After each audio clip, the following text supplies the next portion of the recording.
रामेश्वरम धाम की पावन कथा।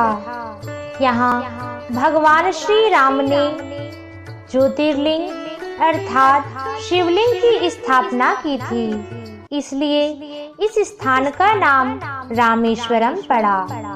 जब भगवान श्री राम वानर सेना सहित लंका पर चढ़ाई करने के लिए दक्षिण तट समुद्र पर पहुँचे, तो भगवान श्री राम सोचने लगे कि इतनी बड़ी वानर सेना इस विशाल महासागर को कैसे पार करेगी।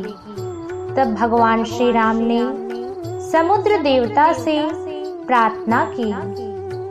जब समुद्र देवता ने उनकी प्रार्थना नहीं सुनी, तो भगवान श्री राम ने अपने धनुष पर बाणों की प्रत्यंचा चढ़ाई, जिससे समुद्र देवता घबरा गए और भगवान की वंदना कर बोले कि हे भगवान, आप ऐसा मत कीजिए। इस महासागर में अनेक जीव जंतु निवास करते हैं। अगर आपने बाण चला दिया तो सभी मृत्यु को प्राप्त हो जाएंगे। हे भगवान, आप इस महासागर पर सेतु का निर्माण कीजिए। हे प्रभु, आपके नाम से तो पत्थर भी तैर जाते हैं। इस प्रकार से समुद्र देवता ने भगवान से प्रार्थना की। तब हनुमान, नल, नील, सुग्रीव और अंगद आदि अनेक वानरों ने समुद्र में सेतु बांधने का कार्य प्रारंभ किया।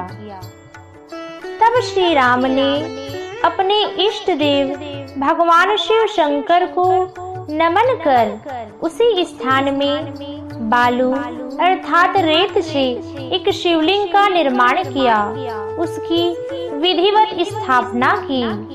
जब हनुमान जी ने पूछा, यह कौन सा शिवलिंग है, तब भगवान बोले, रामस्य ईश्वरः सह रामेश्वरम, अर्थात जो राम के ईश्वर है वही रामेश्वरम है। प्रेम से बोलिए शिव शंकर भगवान की जय। जब देवी पार्वती ने भगवान शिव से पूछा कि हे प्रभु, रामेश्वरम का क्या अर्थ है, तो भगवान शिव ने मुस्कुराकर कहा, राम ईश्वरो यस्य सह रामेश्वरम, अर्थात श्री राम जिसके ईश्वर हैं वही रामेश्वरम है। और जब देवताओं ने ब्रह्मा जी से रामेश्वरम का अर्थ पूछा, तो ब्रह्मा जी बोले, हे देवताओं, इसका वास्तविक अर्थ मैं बताता हूँ। रामश्चाशो ईश्वरश्च रामेश्वरः, अर्थात जो राम है वह ईश्वर है और जो ईश्वर है वो शिव शंकर है। इस प्रकार से जो राम है वही शिव है, कोई अलग ही नहीं है। यह मंदिर वैष्णव संप्रदाय और शैव संप्रदाय की एकता का प्रतीक है। भगवान श्री राम ने स्वयं कहा है, शिवद्रोही मम भगत कहावा, सो नर सपने मोहि नहीं भावा, अर्थात जो मनुष्य भगवान शिव से द्वेष करता है, उनसे द्रोह करता है और मेरा भक्त कहलाता है, ऐसे मनुष्य को मैं साक्षात तो क्या स्वप्न में भी दर्शन नहीं देता। ऐसे मनुष्य मुझे कदापि प्रिय नहीं है।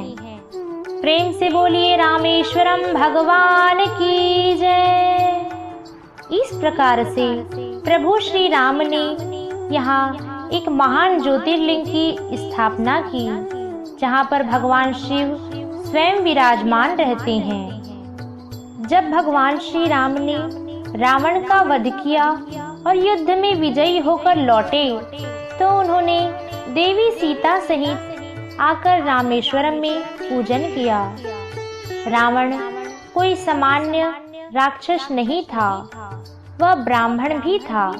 इसलिए भगवान ने ब्रह्म हत्या के पाप से मुक्त होने के लिए हनुमान से कहा कि हे हनुमान, तुम काशी से शिवलिंग लाकर यहाँ स्थापित करो।